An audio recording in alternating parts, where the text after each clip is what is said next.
This is the Holy Gospel according to Luke, the 15th chapter. Glory to you, O Lord. Now all the tax collectors and sinners were coming near to listen to Jesus, and the Pharisees and the scribes were grumbling and saying, "This fellow welcomes sinners and eats with them." So he told them this parable. There was a man who had 2 sons.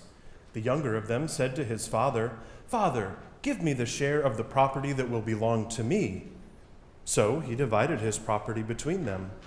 A few days later, the younger son gathered all he had and traveled to a distant country, and there he squandered his property in dissolute living. When he had spent everything, a severe famine took place throughout that country, and he began to be in need.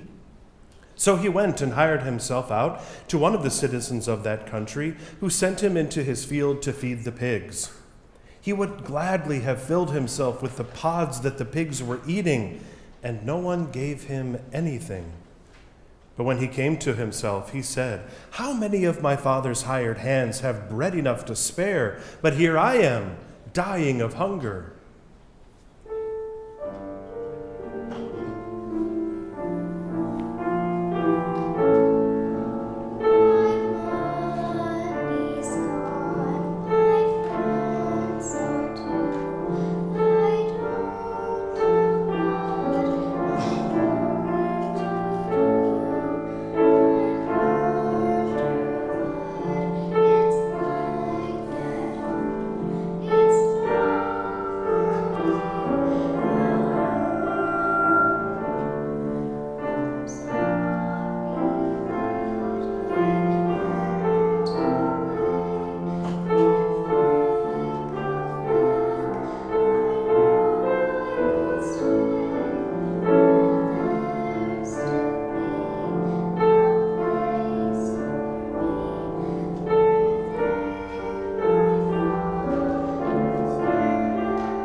Beautiful. He said to himself, "I will get up and go to my father, and I will say to him, 'Father, I have sinned against heaven and before you. I am no longer worthy to be called your son. Treat me like one of your hired hands.' So he set off and went to his father. But while he was still far off, his father saw him and was filled with compassion. He ran and put his arms around him and kissed him. Then the son said to him, 'Father, I have sinned against heaven and before you. I am no longer worthy to be called your son.' But the father said to his slaves, 'Quickly, bring out a robe, the best one, and put it on him. Put a ring on his finger and sandals on his feet, and get the fatted calf and kill it, and let us eat and celebrate. For this son of mine was dead and is alive again. He was lost and is found.' And they began to celebrate."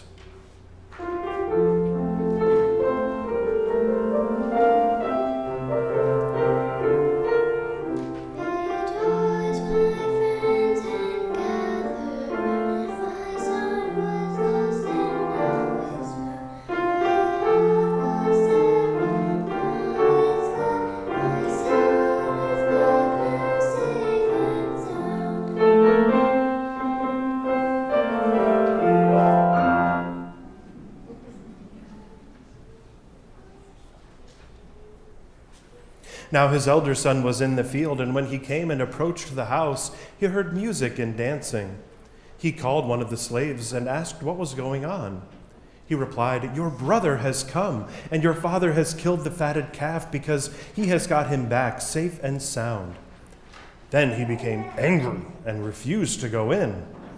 His father came out and began to plead with him. But he answered his father, "Listen, for all these years I have been working like a slave for you, and I have never disobeyed your command. Yet you have never given me even a young goat that I might celebrate with my friends. But when this son of yours came back, who has devoured your property with prostitutes, you killed a fatted calf for him." Then the father said to him, "Son, you are always with me, and all that is mine is yours. But we had to celebrate and rejoice because this brother of yours was dead and has come to life. He was lost and has been found. The gospel of the Lord. Praise to you, O Christ. Please be seated. First of all, big thanks to Abby and Kaylee for singing.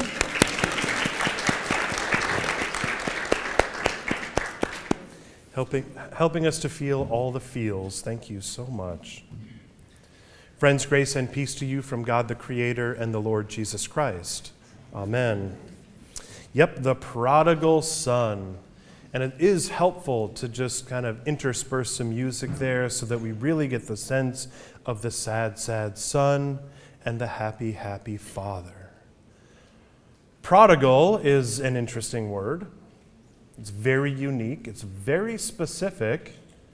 And as a matter of fact, a quick word search will tell you that the word prodigal is so tied to this story that anytime it's used in our language and culture, it's in some way reference to this story, right? So you'll hear like, whatever, high school kid comes back to teach, the prodigal son returns, or whatever variations of that. And so anytime you see the word prodigal, it most definitely is followed by the word son, sometimes daughter, sometimes child, whatever, but we sort of get it. And I love synonyms, so prodigal, lavish, wasteful, reckless. Do you know anybody like that? Maybe. Don't point any fingers now. But if you do know anybody who fits that description, I suppose we could say they are prodigal, which can actually be kind of aggravating for those of us who are trying to sort of, keep the world not on fire. And it might be helpful to note that the word prodigal is not used in the Bible. Did you know that? Now you do. It's not used in the Bible. Jesus never ever once said, "And now the parable of the prodigal son."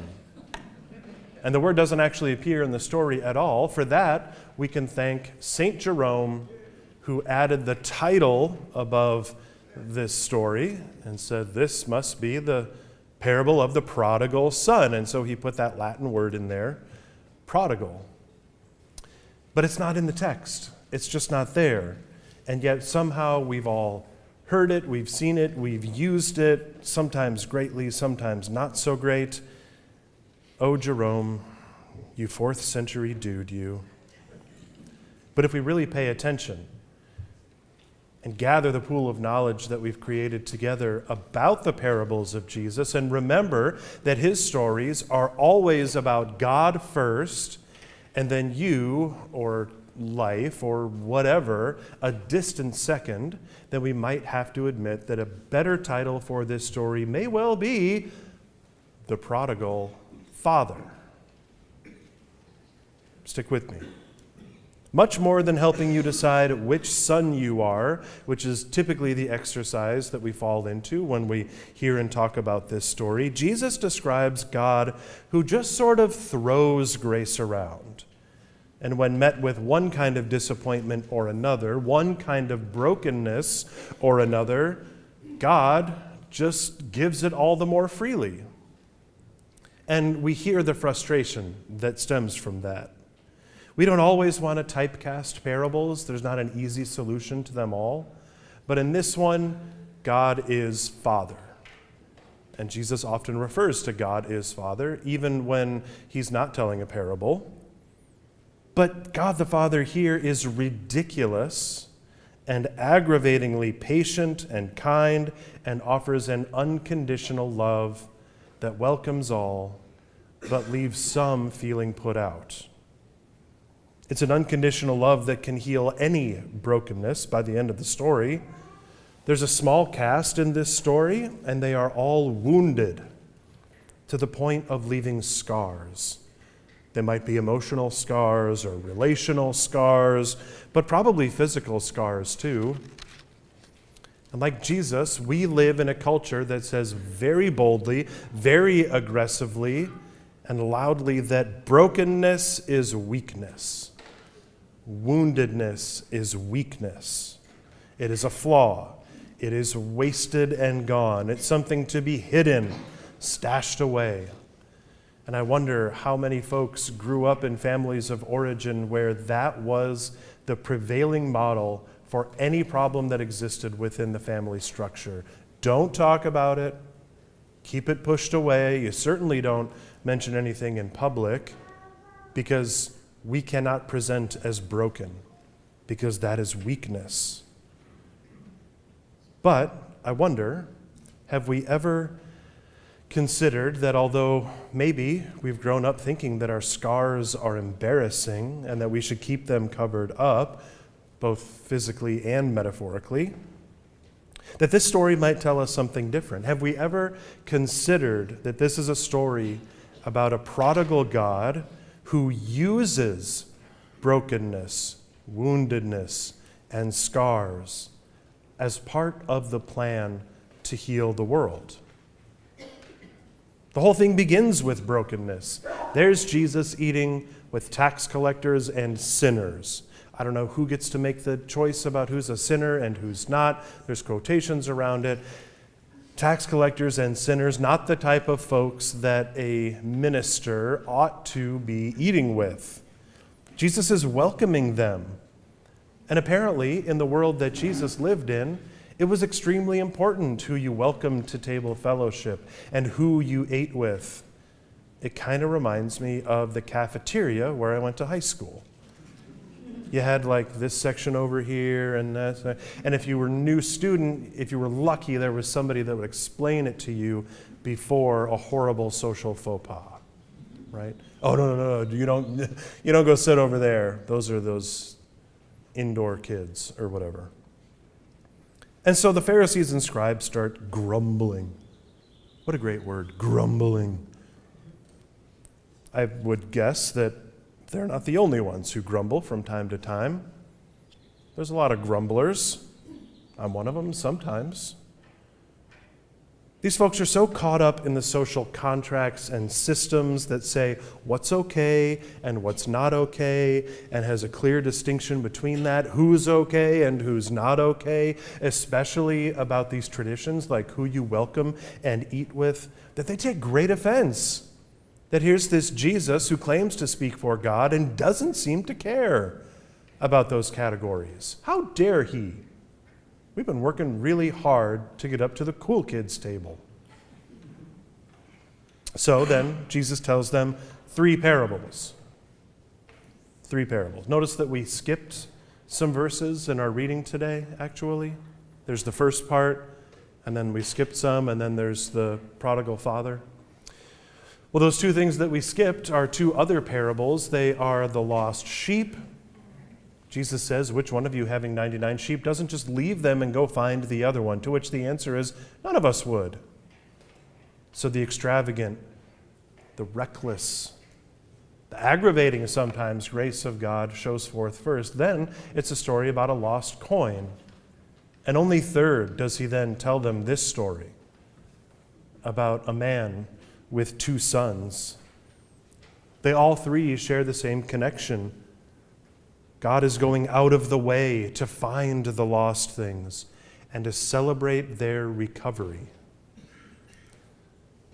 So here we are. A father had two sons, and we're very familiar with this story. But I hope that you heard today with fresh ears, especially with the music interludes, that these two sons are broken in very familiar ways to us as human beings on planet Earth. They're broken in two very different ways. One is spendthrift, naive, destructive, short-sighted, and rich. And it turns out that's a really dangerous combination. Any hands up that you're the younger son? No, I'm kidding. The other one's very different. Strict, tight, dutiful, full of resentment. Ooh, put it on speaker. They need to hear this. So neither one of these children really are like their father, but the father never loses hope that maybe someday they could be. And so again, this lavish grace is just poured out freely. To have given away the younger son's part of the inheritance in the first place is absolutely ridiculous. This is not liquid wealth we're talking about. He didn't just hand him a stack of hundreds and say, go on. There's the family plot of land, probably pretty big. There are animals. What do we do with them? He's going to have to go cash them in. And so just even to entertain the idea when your son has come to you and basically said, I wish that you were just dead, because to me all I see in you are dollar signs and an opportunity to get away from this place where I grew up. And how does the father respond? In anger? No. He goes ahead and does it. Now, when the prodigal son figures out that he has made a mistake, when he figures out that he is broken, and that he has broken the heart of the Father, not just once, not just twice, but probably many times, he decides that he's going to make a speech, prepare for his return home. And so as he returns home, he practices this speech, but he barely gets a chance to get the first half out, because as he's on his way home, the father sees him coming down the road and runs out to meet him. Imagine this. Robes billowing in the wind, sandals flapping, running down the road to meet his son. And he says something that will become a refrain. You once were lost, but now you are found. You are truly my son. That last part he says with cymbals, robe, rings, sandals, fatted calf. All of which would have belonged to the older brother, by the way. But the first part of his statement is so important. You once were lost. This unconditional love does not whitewash the past or erase it. Instead, it holds it up as a valuable part of the story. You were lost. Of course you were. If you were never lost, then how could you be found? Likewise with his older brother. Frustrated, this more responsible brother refuses to join the feast when he hears what's going on. But again, notice the father goes out to meet him. He meets him right where he is, and he tells him, everything I have is yours. The father could have been upset. What kind of a brother are you? What kind of a son are you?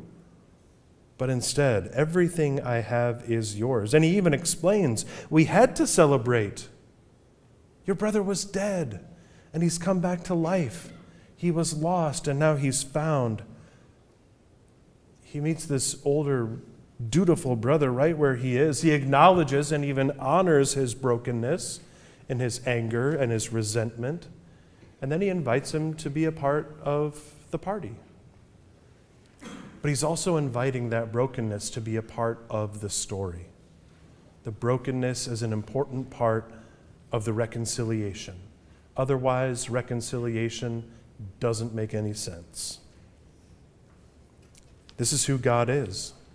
God can and will use anything and everything in the great, long story of the reconciliation of the world. Always, or maybe especially, the cracks and the wounds and the scars and the brokenness that we are so often ashamed of. Lately, I've been thinking a lot about this idea. Stick with me. Wabi-sabi. Say it with me now. Wabi-sabi. Anybody heard of this before? So beautiful. Yeah, it's a Japanese philosophy. It's very ancient, and it's really founded in the idea that things get broken, things are impermanent, that the brokenness is part of the story, that things are asymmetrical, things aren't perfect, and that's what makes them beautiful. One expression of this philosophy is in art forms like kintsugi, which actually Vicar Natalie mentioned in your very first children's sermon here, right? One of the first ones. Mm-hmm. Rather than to try to hide damage. Kintsugi seeks out broken pottery and then pieces it back together with the pieces glued with a strong resin mixed with gold filaments. And so you can see the cracks, the fissures, the brokenness, and then the rebuilding process. Kintsugi highlights the repair. The imperfections are what makes it beautiful and valuable and stronger than it was before, believe it or not. A broken piece that's put back together has more of a story. It's more authentic and real. And yeah, just like when we're young, I don't know about all the time, but at least when we're young and we break a bone and they reinforce it and it heals, and then they say, that's the strongest bone in your body. I'm pointing to this one because it happened to somebody I love. Yeah. It's a lot stronger. It's more resilient than something that has simply stayed pristine. The breaking of what once was, the layered and time-consuming process of putting it back together, mending it all with gold, all contributing to its value, not hiding the scars, but considering them part of its inherent beauty. There's a story there, and it's a story worth telling.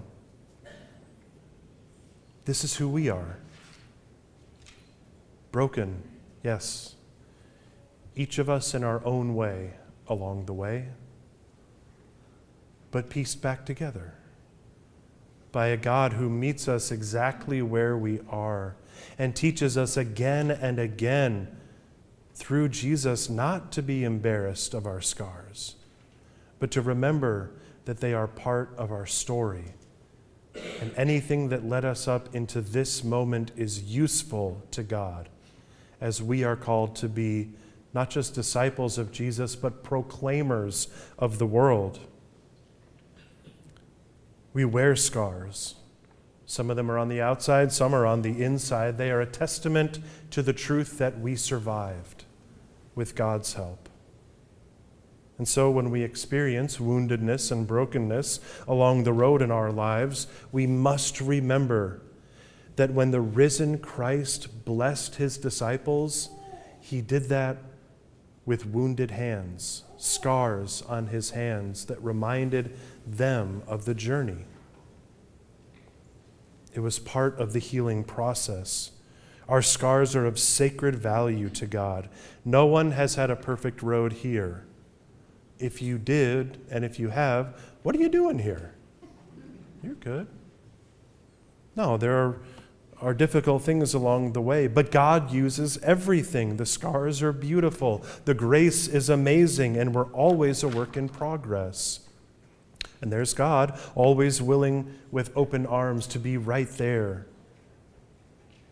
And God who has a holy plan for our wounds, to make them into scars that will bless the world. That's why we always say we're a work in progress. We are a reforming church.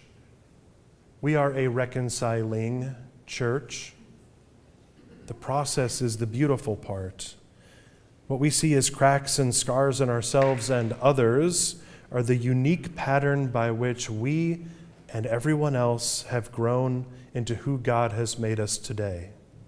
And at our best, we use those as a testimony that we are broken and mended, lost and found, and we're still here. One of the great mysteries of God is that for being so prodigal, God sure reuses a lot of broken pieces. But by God's grace, let's make something beautiful together. Amen.